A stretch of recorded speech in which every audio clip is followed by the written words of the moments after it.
Hello, hello. Can you all hear me okay? Wonderful. Welcome. Thank you for joining us tonight in the Calvin Coolidge Presidential Library and Museum here at Forbes Library.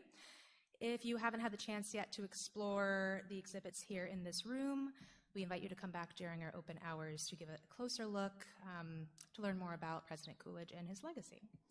My name is Priya, and I'm the head of Adult Services here at Forbes Library. If you have questions, comments, or ideas for future programming, please come chat with me at the end of the event, and I'll be seated just at the back of the room if you have any questions during the event itself. A few logistical notes. The restrooms and the water fountain are located in the Arts and Music Department, through the gallery, through that hallway there, and take a left. The elevator and the main stairwell are through the gallery and to the right, the ones you probably came up here in.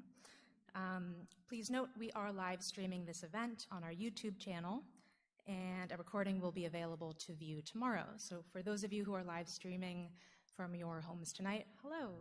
Our camera is just at the back there.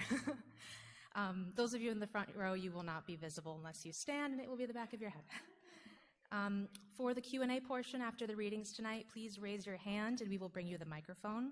This will ensure that the friends watching us on the live stream will be able to hear your questions that are being asked to the readers tonight. And now for our event. The Readers and Writers Live series is a revival of the author series that was produced by the Globe Bookshop on Pleasant Street in the 1980s and 90s. The new edition here at Forbes will take place here in the Coolidge Museum on the second Wednesday of each month for the winter-spring season and like the fall, early winter season. And this is the first one, so you're here for something special. Yes. Next month's readers are fiction writers Allegra Hyde and Joy Balio on March 12th. Woohoo! And now for our readers tonight. Patricia Lee Lewis lives in Northampton and was born and raised in Austin, Texas, and spent part of her childhood at the ranch in West Texas, the setting for Thorns of the Mesquite. An award-winning poet, Patricia has published 2 books of poetry, A Kind of Yellow and High Lonesome, led hundreds of creative writing workshops at Patchwork Farm Retreat in Westhampton, and over 70 writing and yoga retreats internationally. She holds a BA from Smith College and MFA from Vermont College of the Arts, and is a co-founder of the Straw Dog Writers Guild. Patricia will be reading from her historic novel, Thorns of the Mesquite, a Wild West story set in the 1930s, a story of racism, sexism, and love, told from a feminist point of view. It's going to be exciting. Melenie Flynn's writing has been supported by fellowships from MacDowell, the Elizabeth George Foundation, the Mass Cultural Council, the Jurassic Residence Artist Program, and the Atlantic Center for the Arts. Melanie's essay, Message from Your Inmate, won the annual nonfiction contest at Vela magazine, and her recent work can be found in the Provincetown Arts magazine. A graduate of the MFA acting program at the California Institute of the Arts, she has performed in theaters across the country, including locally at the Majestic Theater in West Springfield. She leads writing workshops at the Pioneer Valley Writers Workshop and provides coaching and editorial services for writers. She lives in Easthampton and is a member of the Straw Dog Writers Guild. Melenie will be reading from her memoir, Manuscript-in-Progress, Broken White Lines Flying. So, welcome, Patricia and Melenie. The floor is yours. Come on up.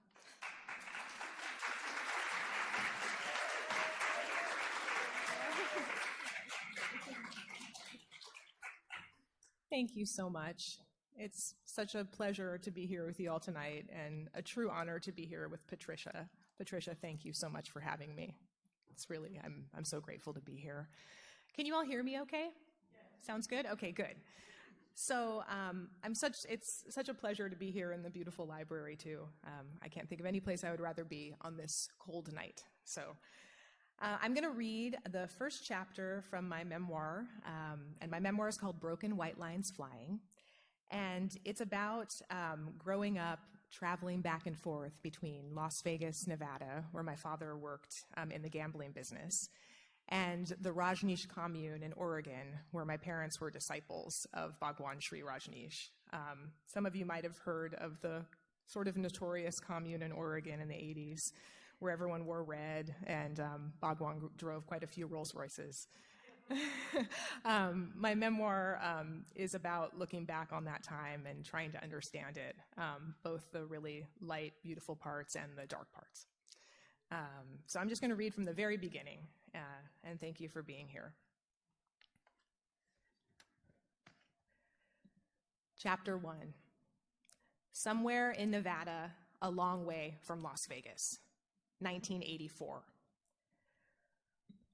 We awake before dawn and stuff everything into the maroon Samsonite suitcases. In go my red corduroy pants, Dad's deck of cards, and yellow cakes of motel soap. In go Mom's purple velour shirt and the scratchy washcloth folded in a triangle by the sink. Stopping just long enough for my parents to argue about whether the cosmetic case should be in the back seat with me or in the trunk, we toss the room key at the sleepy man behind the front desk and sail onto the highway. It's just getting light, the sky the color of a wet abalone shell. These are the moments between light and dark when everything is possible. No past, no future. We can go anywhere. We can be anything. Broken white lines fly underneath Delilah, our big blue Ford LTD with the creamsicle orange top. The first traces of sunlight sparkle off the guard railing on the side of the highway. Dad's behind the wheel, whistling to Lionel Richie on the radio. Mom's next to him rolling a joint, and I'm in the back seat, stretched out with my head against the cosmetic case, making toe print patterns in the window. Chewing on yesterday's gumball from the machine at Denny's, I grip the gum with my fingers and teeth and stretch it out the length of my arm, then twist it around my index finger until the tip turns white. As the smoke curls and wisps from the front seat, I drape my other hand over my heart and mouth the Pledge of Allegiance. I learned the pledge when I was in school. First thing every morning, we all stood up when the man's voice crackled over the intercom, "All rise," and said the pledge to the American flag drooped in the corner of the classroom. When Dad got news that this was how the school day started, he told me that I didn't have to stand up and say a phony pledge to any flag. I gave you the name of freedom, Mel. That means you choose who you have allegiance with. You know what I mean, darling? No chance in hell a second grade teacher is going to make a soldier taking orders out of my kid. I'm a World War II vet, for Christ's sakes. I nodded, told him I understood, but I said the pledge anyway. It was just easier that way. "Pass me a hit on that joint, would you?" Dad says, as the desert turns the color of pencil shavings. He's a really loud joint smoker. Mom smokes joints just like she smokes her cigarettes, but Dad makes the smoke loud on the way in and even louder on the way out, because he usually coughs until he turns the color of my magenta crayon. When he coughs like that, he rolls down the window to spit, and sometimes the spit lands right on the window and streaks until the wind finally dries it up. "When are you going to call your mother?" Mom picks the joint out of his hand with her long fingers and takes a deep inhale. "I thought I'd give her a jingle when we get a little closer," Dad chokes out in a high-pitched voice between coughs, wiping tears from his cheeks. "Is she going to be pissed that we're getting in late? I'm not into dealing with one of her hissy fit moods," Mom says. "Don't worry, darling, I'll handle her. Maybe we should get a motel outside of town for one more night and greet her in the morning when she's at her most friendly. If we make good time, darling, we should be into Vegas before it gets too late. Besides, we're a little low in the bankroll for a motel again tonight." Mom holds the joint and stares out the window. I bend my thumb back and forth until it cracks, while I try to come up with a joke to make them laugh. But the only one I've got is the one about the 3 drunk guys in the desert with the car door, which caused groans the last few times I told it. Dad says I need to get some new material. I get all my jokes from Bhagwan's tapes. He loves telling jokes about drunk guys and Polish guys, and also about this Irish guy named Patty who's always doing something really crazy. Since Bhagwan doesn't talk out loud right now, everyone spends a lot of time watching videos of all the stuff he said when he did talk. Everyone says that he'll talk again someday, but nobody knows quite when. But it doesn't matter anyway, because everyone says they can still hear what Bhagwan is saying, even when he's not talking. If we're already low in the bankroll now, What in the world are we planning to do once we get there? Mom taps the joint out on the rim of Delilah's ashtray and stares at Dad. Baby, let's just get there, okay? Between the cash we've got left and the mobile card, we've got plenty to get us into Vegas. Hey, Mel, honey, you hungry? You ready to stop and put on the old feed bag? That's a Denny's coming up at the next exit. Mom looks at him for a long time, her blonde hair shimmering in the sunlight. Then she drops the stub of the joint into her wooden box and shoves it in the glove compartment on top of our malas. We took them off the morning we left the ranch and put them in the glove compartment for safekeeping. I like wearing my mala because it bounces against the bony part of my chest when I walk like a heartbeat. It's a long wooden necklace that has 108 beads that are made from a special kind of tree from India and smell like incense when you pull them apart and sniff the empty space between the beads. The locket part is clear, and it has Bhagwan's face inside of it. It looks like glass, but it's really plastic. The locket part is clear, and some people, ours is, but some people have wooden lockets, but only the people that were with Bhagwan in India a long time ago before they came to Oregon. Mom says that the wooden locket people like to act all uppity because they've been with Bhagwan longer. All of the new people like us have plastic lockets. We can't wear our malas in front of Grandma in Las Vegas because Grandma will have a holy shit fit if she sees us wearing them. Mom says that Grandma is going to have a holy shit fit when we show up again, malas or not. Besides, we're still wearing all of our red clothes. On the ranch, everyone wears red or orange or pink. Sometimes purple too, which is a bonus because it's my favorite color. The rule is you can wear anything you want that's the color of a sunrise or a sunset. Oh, for crying out loud, would you look at this Bible-beating son of a bitch? Dad hollers as an enormous pickup truck thunders past. Get a load of this shit. His bumper sticker says, "Jesus is my co-pilot." What a pile of crap if I've ever heard of one. Dad doesn't like anything to do with Jesus, Bibles, or churches. Before we moved to the ranch, some grown-ups in suits and ties came to the door of the apartment we were living in and gave me a book that turned out to be a Bible. I didn't know it was a Bible because it had lots of colored pictures in it, and it was skinnier than Grandma's big black Bible with a tiny newspaper print. When Dad saw me stretched out on the living room floor flipping through the pages, he had a full freak out. Why, those phony Jesus freaks, how dare they come into my door and try to lay a bunch of horse shit on my kid? Mel, you remember what I told you. You don't have any original sin. That's a bunch of shit they put on people to make them feel afraid. It's a fairy tale. No stinking, snot-nosed, full of crap, Jehovah's Witness, Catholic, Mormon, or anyone for that matter is going to tell my daughter that she has anything to be ashamed of. I tried to tell him that they didn't say I had anything to be ashamed about, but he just threw his arms around me. I had enough of the Bible shoved down my throat when I was in the joint, and I'll be good and goddamned if anyone is going to shove it down yours. Not my daughter, not a chance. The joint is the orphanage Grandma put him in when he was a kid like me because of something to do with a depression. He ran away when he was 16. He doesn't talk about any of it very much. Dad and Grandma don't get along very well, but I guess everything is fine right now because we're on our way to live at her apartment. Mom's an orphan too, but what's different about Mom is she didn't grow up in an orphanage. She was adopted by Seventh-day Adventist missionaries when she was 2 years old. I'm not exactly sure what a missionary is, but Dad says that they have Jesus shoved so far up their asses they can't see straight. He says if Mom's adopted parents had a shred of decency, they'd tell her where she came from instead of making her wonder about it her whole life. Dad clicks on Delilah's blinker, and we pull off the highway.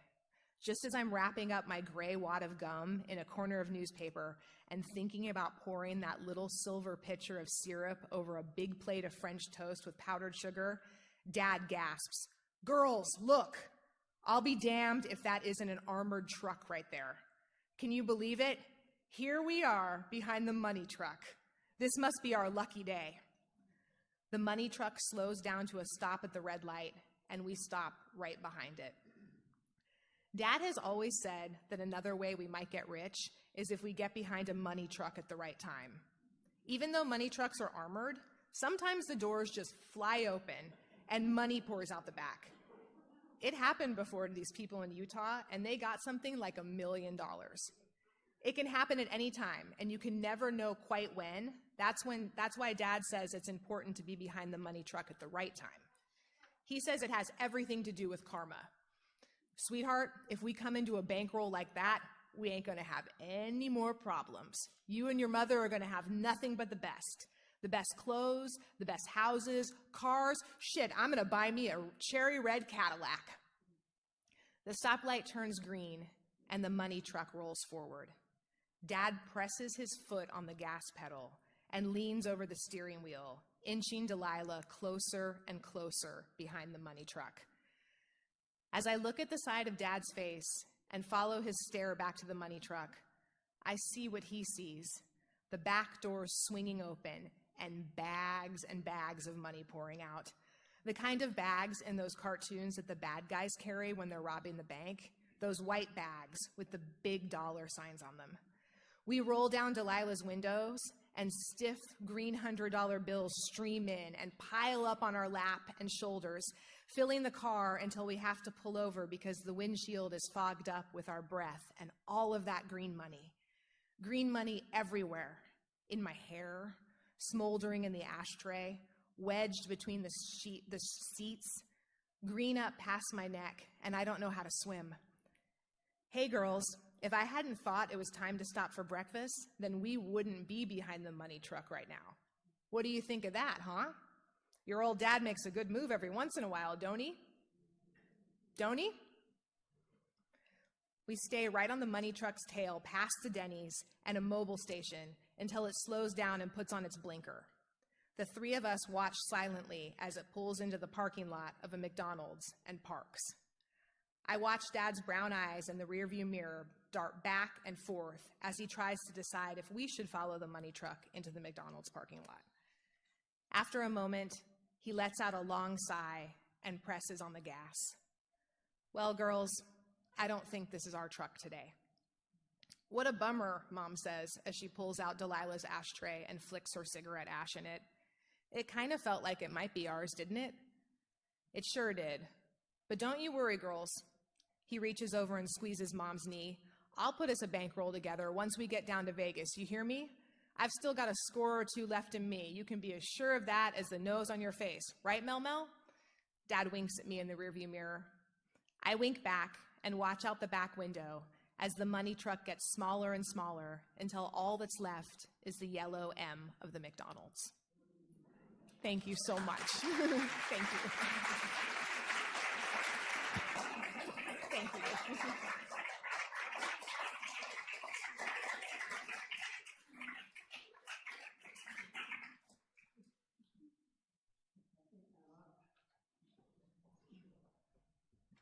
Patricia Lee Lewis.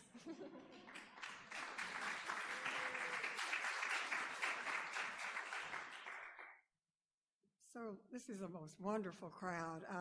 I don't know everybody, but maybe 99% of you, and about 50, maybe 65% of you have heard most of the novel that I have spent 15 years writing.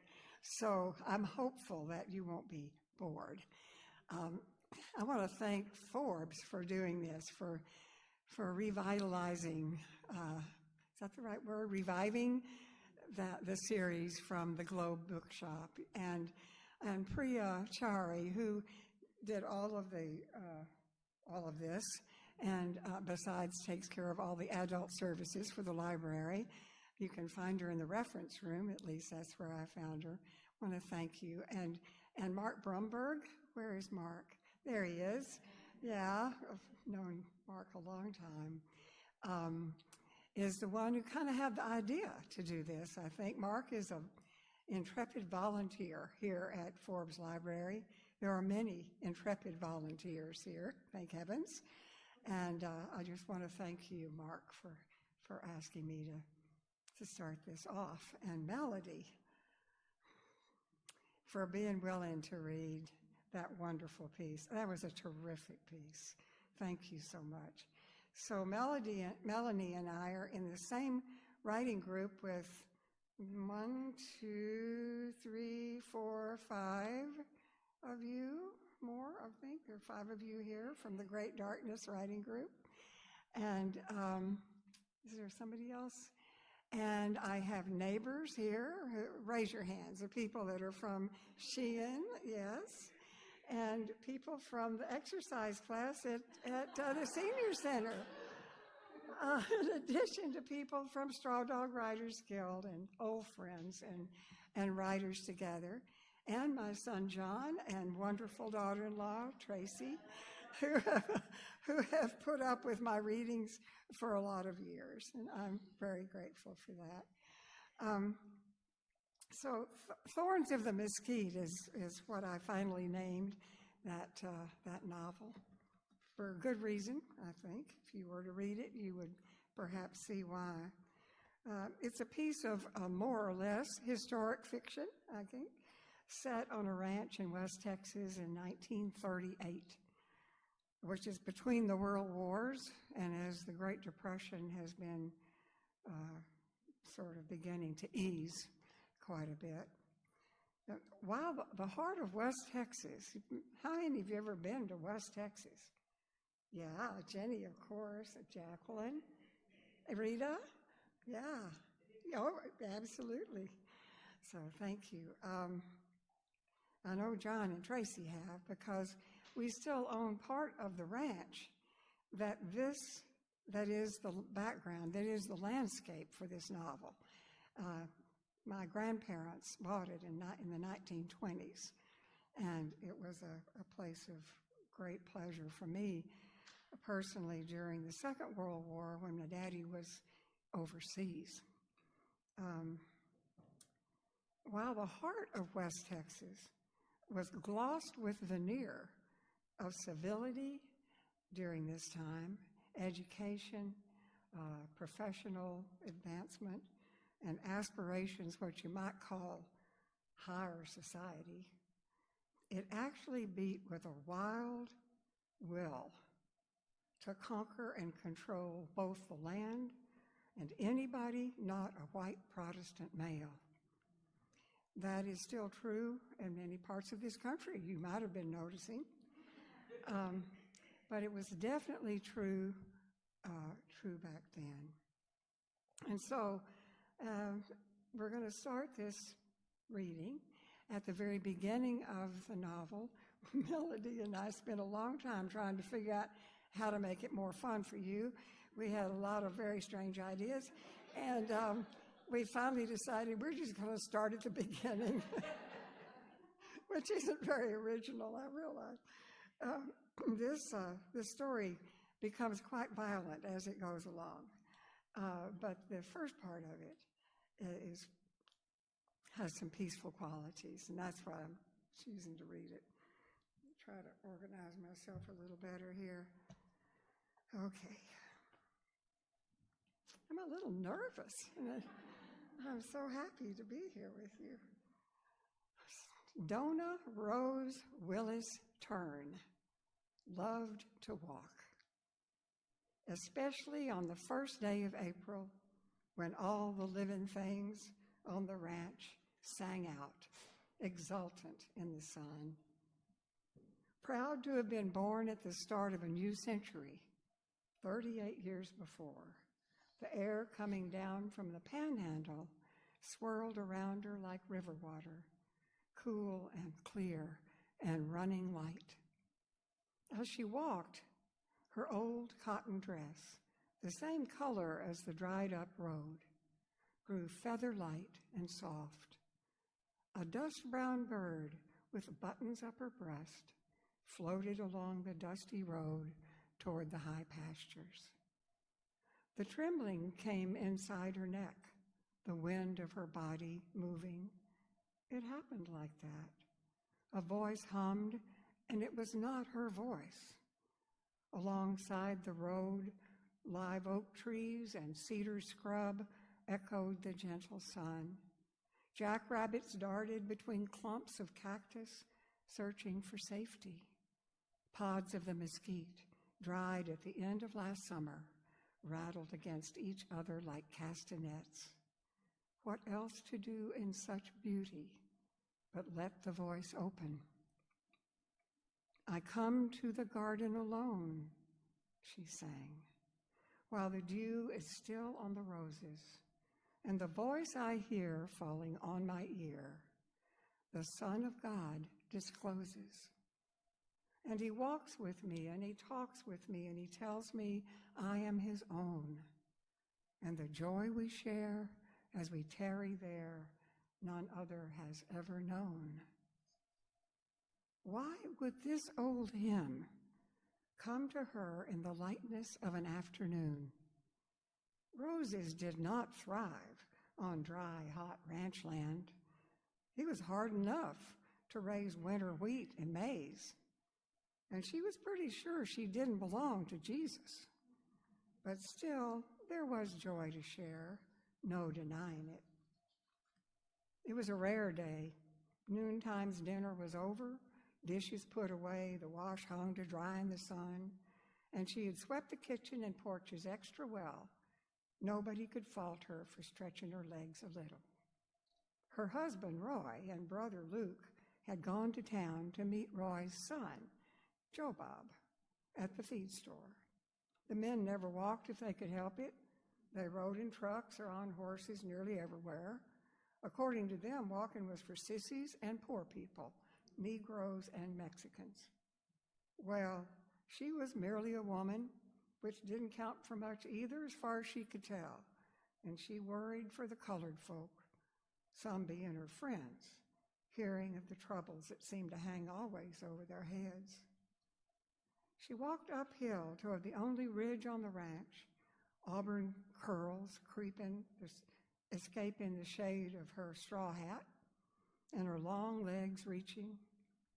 The road carved through cactus and rabbit brush and rose into the limestone flank of First Butte, tough and sharp under her boot heels.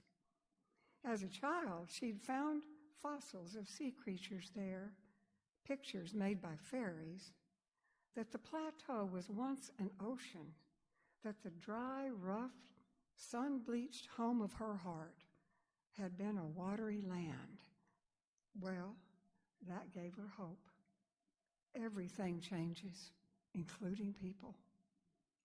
She left the trail and made her way across the limestone ledges toward a thicket of live oaks. Lots of creatures sought shade from the sun on a ranch in West Texas. It took a careful person to navigate the territory and not get in somebody's way, like in the way of a bull's long horns, or a tom turkey fleeing his ground, or a mama buzzard on the nest. And Donna was careful. She grew up on her pony, helping her daddy and his brothers round up the calves for branding and the steers for market. She'd paid attention to how they found shade to eat their dinners and take a swig from their canteens. She had reached the place on the ranch she loved best, the old sheep herder's hut. She depended on its rough limestone walls and chimney, and the view from the low front door, where to the east flat lands bristled with cactus and mesquite. It had been a long time since Donna had fled to the hut like a fugitive. When she was little and her mother allowed her to ride her pony as far as the buttes, she had pretended the hut belonged to her.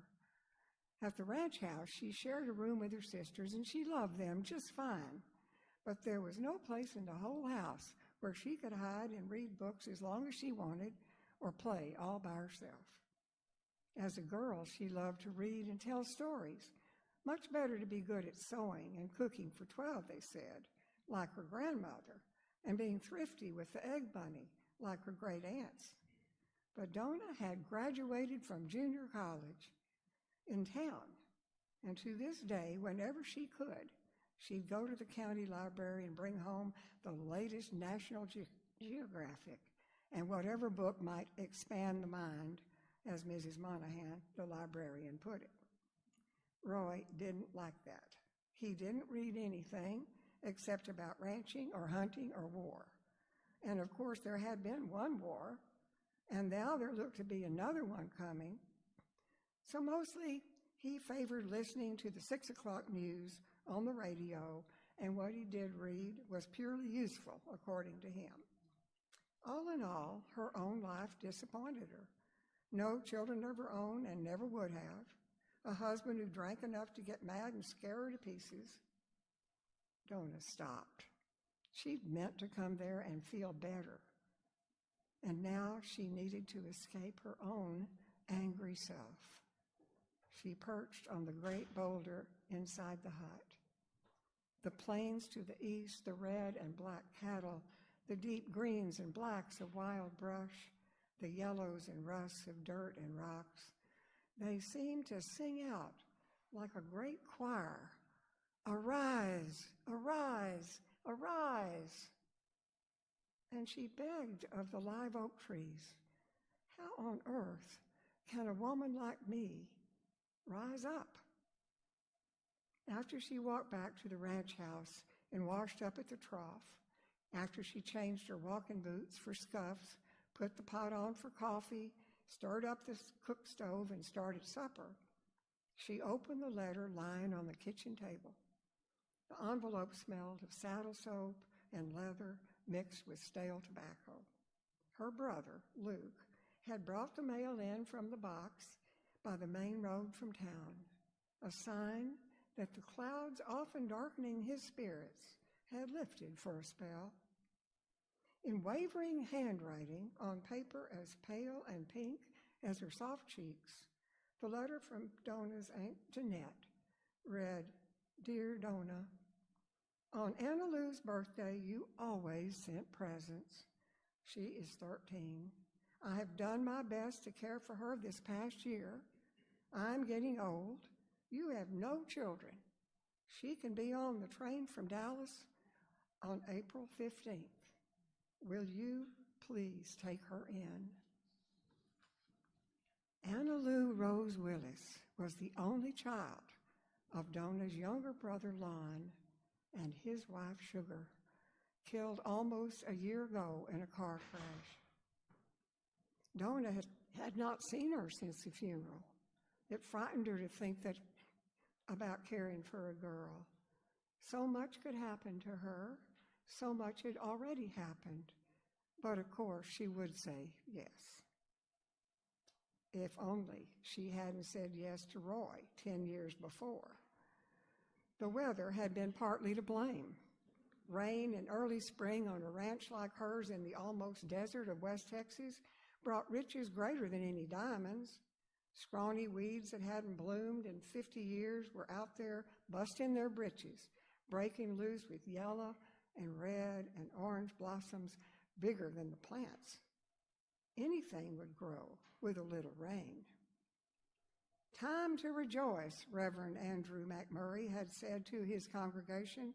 "Time to give thanks for the beauty of the earth, for the beauty of the skies." And so they sang that familiar hymn. When they got to the end where everybody, from Moody Luke to crotchety Mrs. Simpkins, sang a little louder than usual, "Lord of all, thee we raise this our Lord of all, to thee we raise this our hymn of grateful praise," why, Donna thought she might have to run out of the church and stand under the live oak tree by the graveyard and cry for happiness.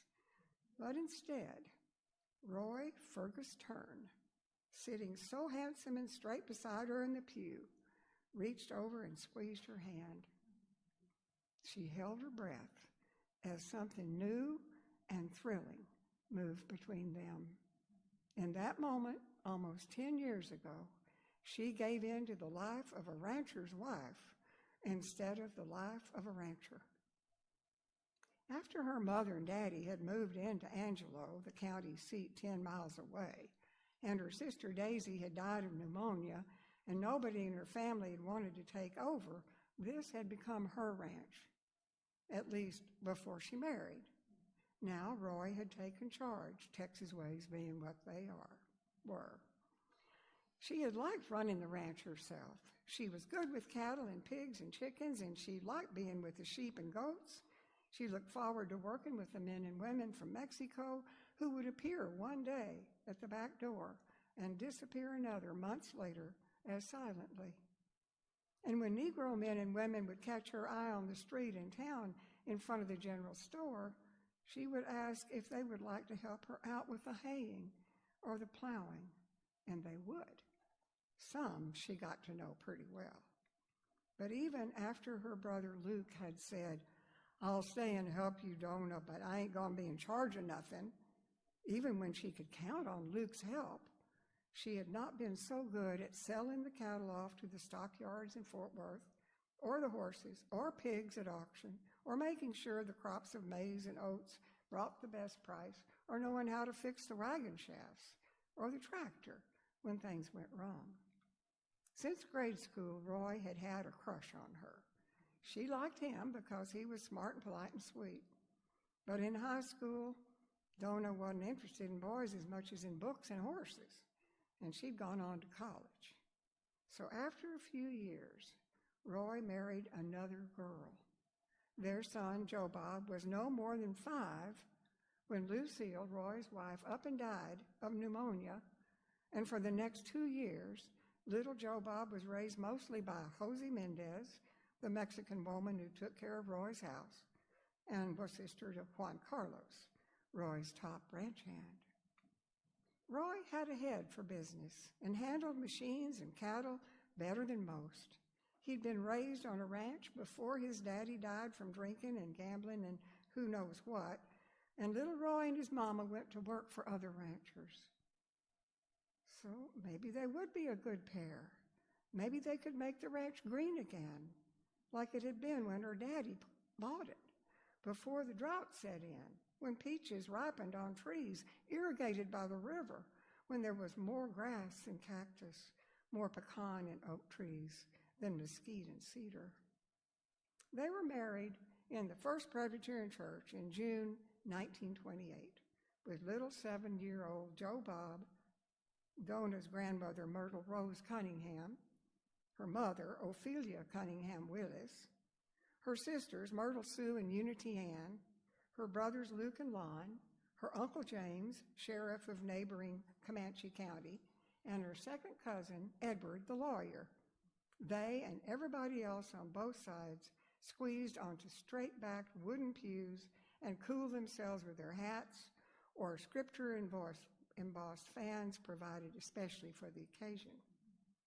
In the back of the church, in the last pew, sat 6 people, the likes of whom had never been allowed to worship in that fine establishment. Josie Mendez and her brother Juan Carlos Hernandez, members of the Santa Lucia Catholic Church, and Samuel and Maisie Washington and their 2 little boys, members of the African Methodist Church on the edge of town. All had been specially invited by the bride. And since this is a wedding and not a regular church service, why, nobody could say a thing against it, much as they might want to. Thank you.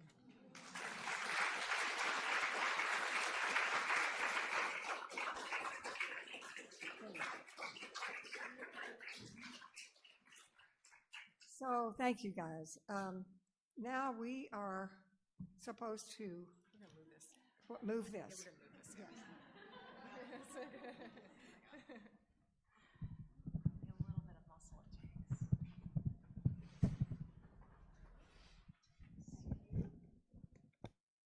And then we're supposed to talk to one another first? Yeah, but you're going to want to hold your mics. Oh, yeah. You can pull them out of the stand.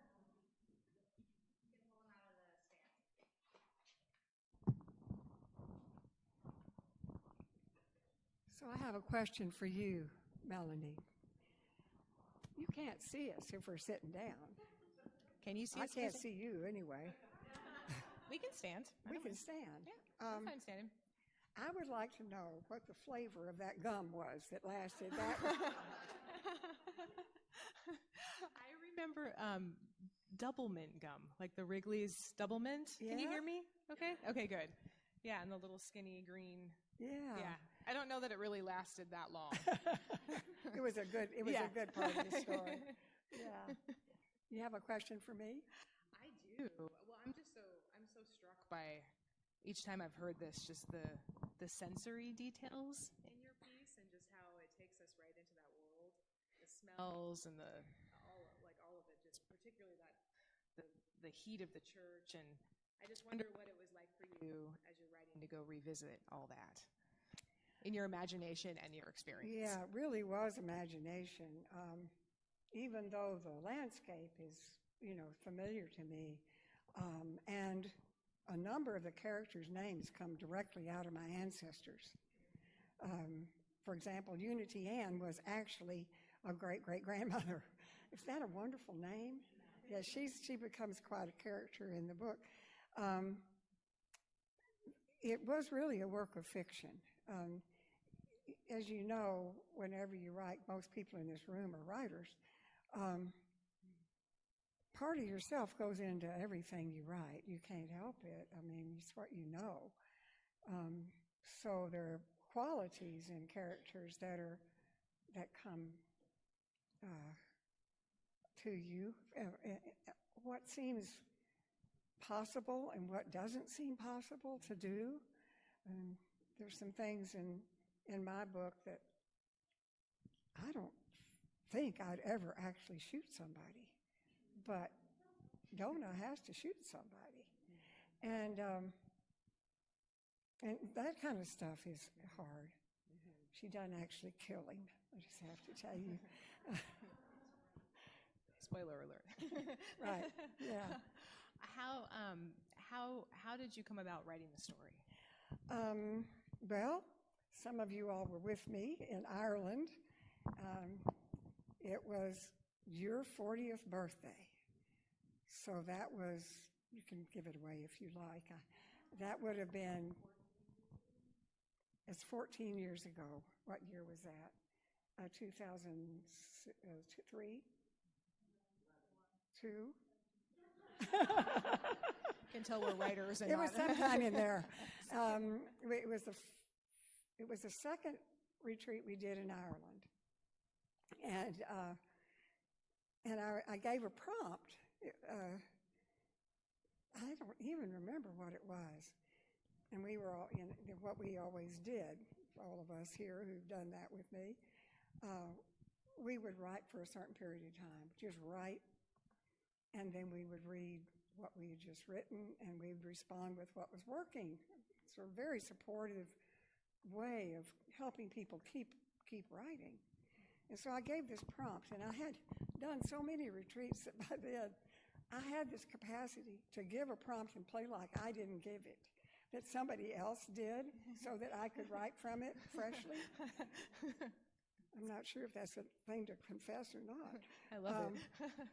And so whatever it was, I started writing that exact scene of the first of the book, of a woman walking along a dusty road in a dust-colored dress, house dress, the way they used to have them, worn. I knew it was Donna. Now, Donna was my grandmother's sister. I met her briefly. I was 5 years old. I remember she and Uncle Ben and Uncle Charles took care of the ranch after my grandparents. Well, my grandparents really never lived on it. They lived in town in Angelo. And, in the Depression, people would they'd give space to their relatives who had no money at all. If they had land and a place to live, it's like now, we try to share. And Aunt Donnie, as we called her, Aunt Donnie, my one image of her, which appears in the book, she's in that dusty barnyard.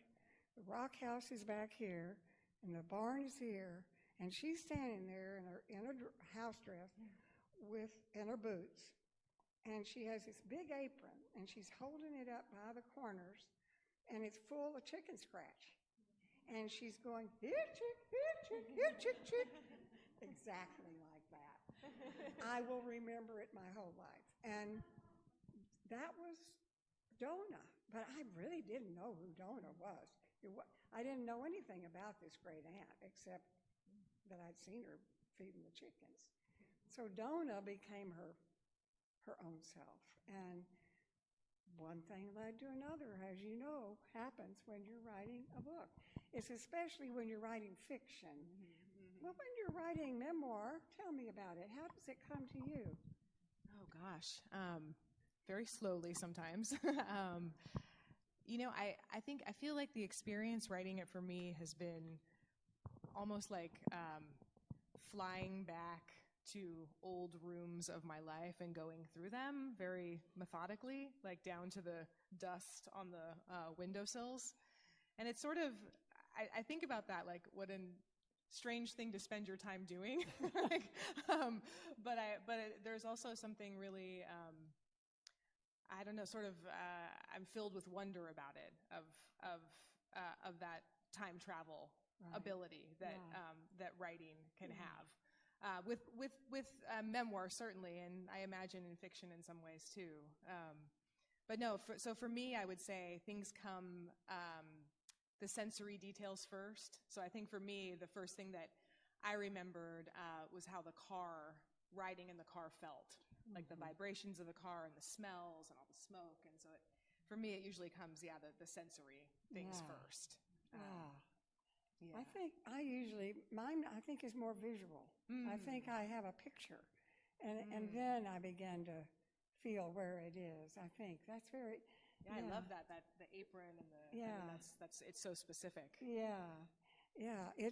But it is magic, isn't it? I mean, I bet every writer in this room is saying that it's magic what happens when you're writing something. If you let it.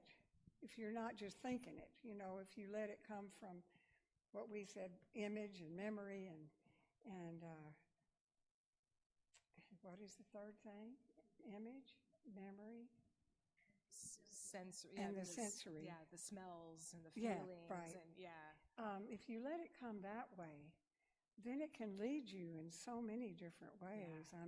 I'm thinking of Celia Jeffries sitting right there, who wrote about a wonderful book, Blue Desert. Yeah. It was set in Morocco, I guess, would be the Moroccan desert, where you've never been. I mean, when you started writing it, then you go back and experience it some. But it's funny how things come to you. It's not rational. Thank God it's not rational. I love how you said the letting part, because I think that's really true. And I do think for me, writing has been a continual process of trying to say yes and not shut things down. So it's like, yes, I'm going to go into that room, and then I'm going to listen to what comes up, and I'm not going to try and make it go somewhere. Right. I'm just going to keep saying yes on the good days. Let me just say, on the good days, it's a continual process of yes. So I love that letting part. I think is really key. So we would really love to find out if you've got any questions for us. Some questions would be wonderful. At all. Oh, yay. Yeah, Elin and then Beth. Thank you, Priya. So, you've just been talking about how much of yourself you leave on the page. And so for Patricia, I was wondering, when it tells you where to go, how much of the current political state of this nation, and how many of those things you're writing about, 100 years ago, almost. And do they bleed together at all? And for Melenie, I was curious, when you're going through the rooms and when you start to listen, what's your process for the dialogue? Because, are you remembering the exact phrases, or, that's the sensory, I don't know, feels more tangible to me in some ways when I'm writing. So those are my questions. Thank you, Elin. Sure, I can answer that first. For the dialogue, I love that question. So in my book, my father does a fair amount of talking, which he was not short on words. So in some ways, it was pretty easy for me to capture his dialogue, because he was such a large personality. So how that would happen is I hear it. I mean, I just would hear it in my head. And I've written the book over a fairly long period of time. So my father was living when I first started writing it. In that chapter that I read, he was still alive when I originally wrote that. And then after he died, it did shift. It becomes much more memory. So it is different. But yeah, he had a lot to say, so that was helpful. I've already forgotten what the question you gave me. What? Oh, current. Yeah, the current events. You know, yeah. It's 15 years ago that I started writing this. I have been amazed at how the events that would come up in this story were not so different from things going on now. Particularly, you know, the Ku Klux Klan plays a terrible role in this piece, and people who are upstanding citizens who are head of the Klan and so on. And I really could identify how that is exactly what seems to be happening now, and has been for quite a long time. Well, you look back, you know, it has happened periodically. When I was writing this, I thought, you know, maybe I went to San Angelo to do some research, which is how I can call this historic. And I went into the newspapers, you know, the old newspapers from 1938 and all that. Learned a lot. And Hitler was already on the front page of the paper in 1938 in West Texas. I wanted to make sure that they really did know about all that. Well, I got to thinking, you know, some of this is pretty far out, what I'm suggesting. Maybe the Ku Klux Klan really wasn't that bad there. So I looked up where the office, was there a Ku Klux Klan still in San Angelo, Texas, which has got a college, is pretty enlightened for West Texas in some ways. Well, not only does it have a chapter, it's the head chapter of that whole region. Now, that was probably 7 years ago. But yes, things don't change. You know, there are things that are different, for sure, a different way of solving problems. You don't generally do it with a rifle on your ranch, but which was the way you might do it then. But I don't know, the feelings, these torrents of motivations that hurt people, and then the ones that, like Andrea Vazian is sitting right here, who's one of the saints of our area, a whole other level, a whole other current that works to try to mitigate this one, do you know? And that's been going on for a long time. Yeah. Any other? Oh, yeah, Beth. Oh, yeah, how are we doing? I was so taken with the completeness of memory of this significant moment in your life. And I was so taken with the completeness of your whole storyline in that opening chapter. Oh, good. Thank you, Beth. And I'm wondering if both of you could speak to how much revision has gone into those first chapters for both of you. Go ahead. A lot. Thank you. No, a lot. I would say for me, it was definitely, the revision has been a paring down. So kind of like when I first wrote it, it was much longer. And so the revision is just getting it down to its essence. So I would say a fair amount for me. It's been through several rounds. What about you? This manuscript now is 361 pages, is 96,000 words. At one point, it was 600 pages. Wow. So if that answers your question. Oh, the first chapter. So pulling threads from what became the book into that first chapter was something I tried to do. I found that there were a number of them already there, sort of predictive in a way, because it seemed to be coming out of that time some magical way. But it's been such a long time. I mean, so many of you have helped me. How many of you have helped me edit this book? Raise your hand. And read it too. Yeah, several of you. Jenna, you read the manuscript, and John, you've read it. Several of you all not only read it, but made comments on it. And for me, it's been like a life experience. And I don't have a publisher yet. I really hope that Levelers might be interested in publishing. I'd love to work with the local press. I don't have it in me anymore at age 87 to be going after agents and publishers in the way that some of you really do need to be. And so we'll see. If not, I'm going to mention a terrible word. If Levelers doesn't take it, I'm going with Amazon. Yep, I am. I'm sorry to say. Hi.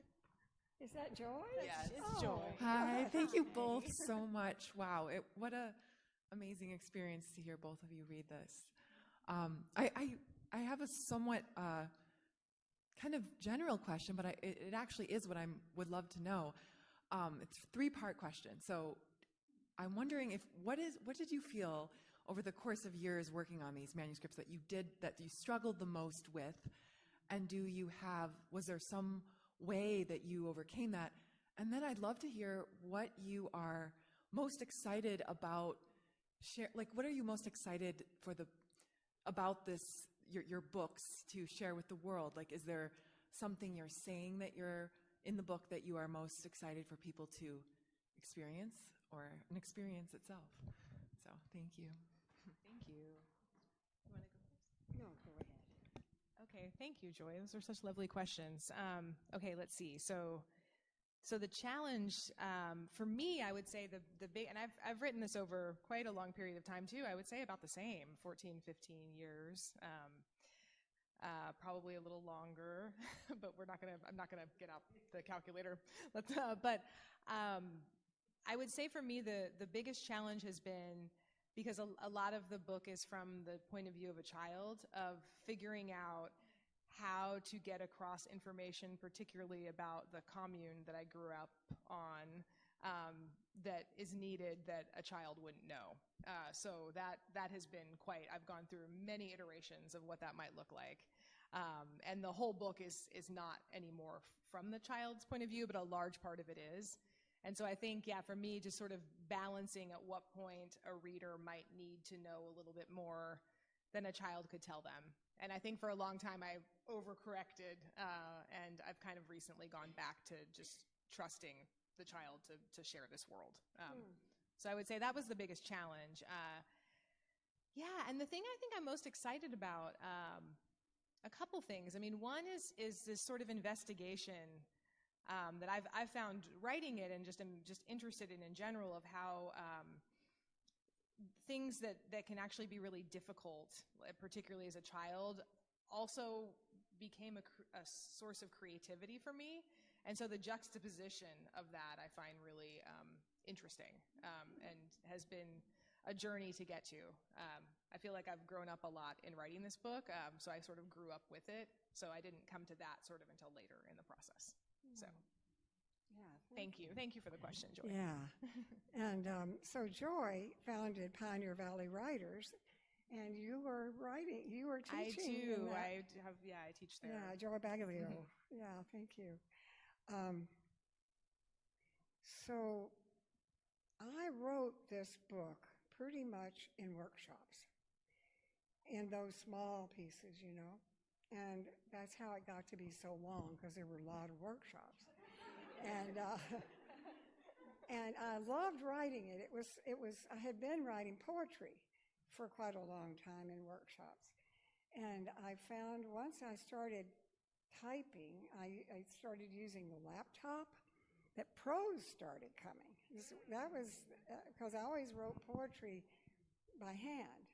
Nowadays, I've got arthritis in this hand. I can hardly write. So I write poetry, that way now. But it was, I just loved having the different parts of it come through. It was that, it's hard to describe. There is like another realm that you tap into when you allow yourself not to just think about it, to let the feelings or the images or come through to you. And so it's addictive in a way, but I was mainly glad I had something to write every time, and that's why so many people know this book in its longer form.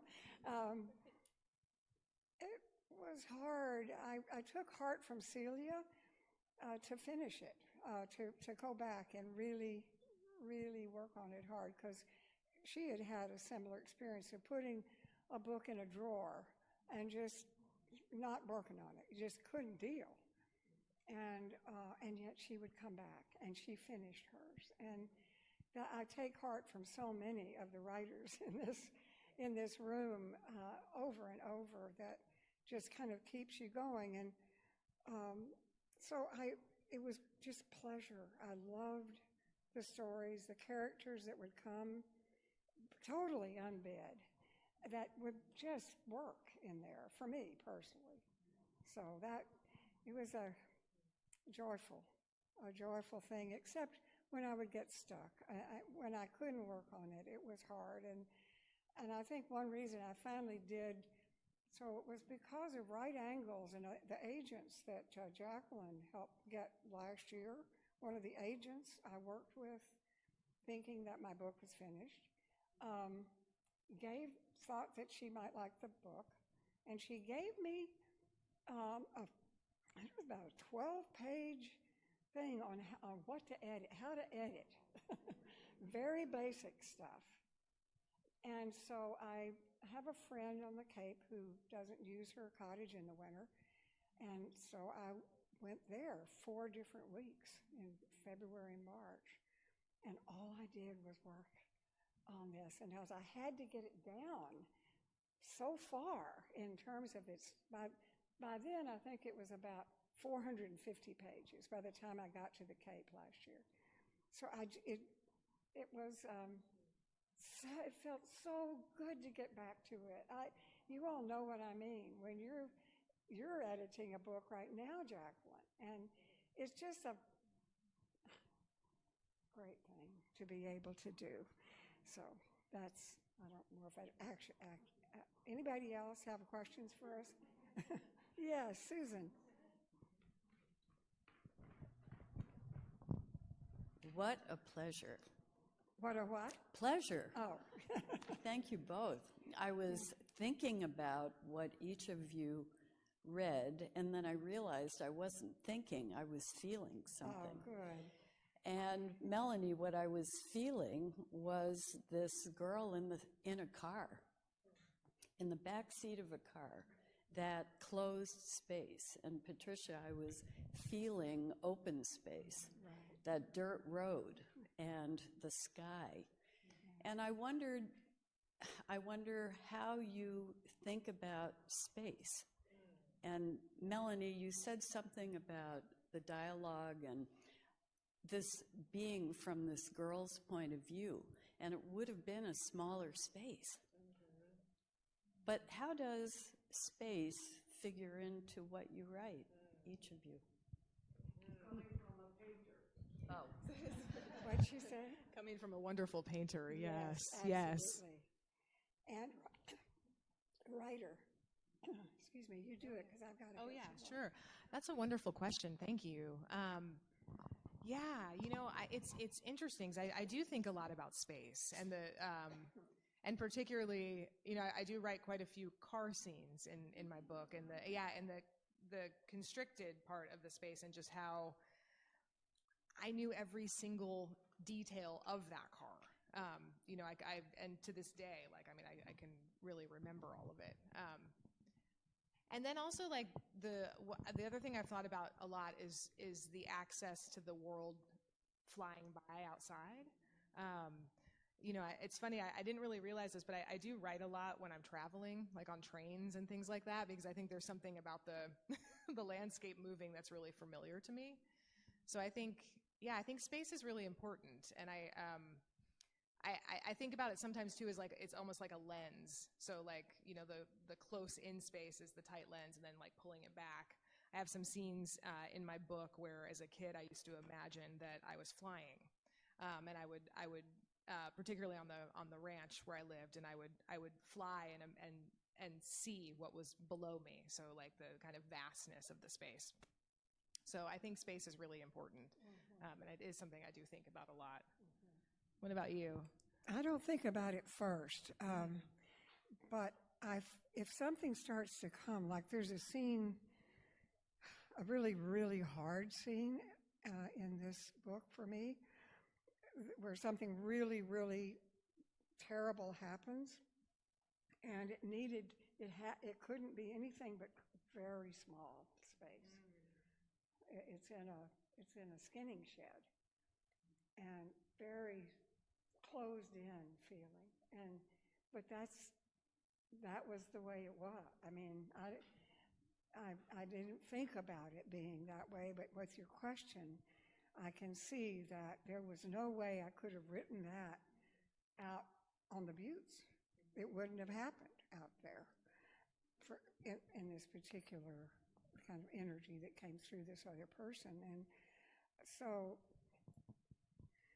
I mean, a lot of writers do much better than I about going back and thinking about what will work, you know, and making it work.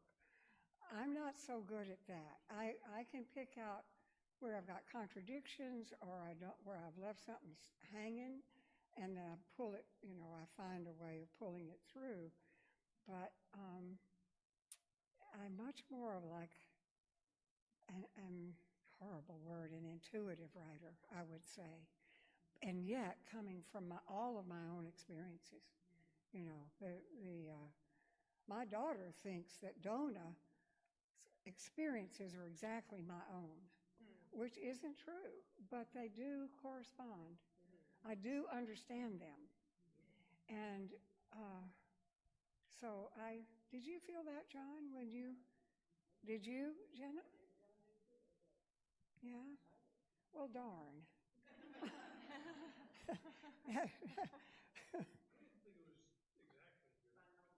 Thank you. I thought it was very much like you, but not exactly. The way it all resolved in the end was very much like you, I thought. But that was more a global thing for the book. But Yeah. So it's great. I had a question for you about how long does, in your memoir, how far does it go in your life? Does it go all the way into teenage years and college, or? Yes, it does. No, thanks for that question. I actually, one of the things I just did recently in a revision was I had skipped over teenage years. And I realized that was a mistake. So I've recently gone back and added in a pretty substantial chunk of teenage years. And it goes, the span of time goes up. I mean, it bounces around a little bit, but it goes up to my father dying. Yeah. Which is when? And let's see. So my father died in 2011, and he was 50 when I was born. So he was 85. So yeah, 2011. Mm-hmm. Yeah, and it bounces back and forth a bit. I spend some time going to. There's an archive in Oregon at the University of Oregon. There's a big Rajneesh archive of the commune I grew up on. So that was sort of how I solved figuring out how to get the information in that I thought a reader might need about the commune itself. Yeah. This is such fun. This is so fun. Thank you Oh my all for gosh. such Yes. good questions. Yes, thank you. Yeah, thank you. Is there anything else? I have no idea what time it is. What time is it? Oh, it's so nice. Why don't we, and please, Oh, my goodness. all those cookies that you Oh, brought. yes, please eat and cookies and chocolates. And seltzer that we brought. Please. do. Thank you all so much. Thank you so much.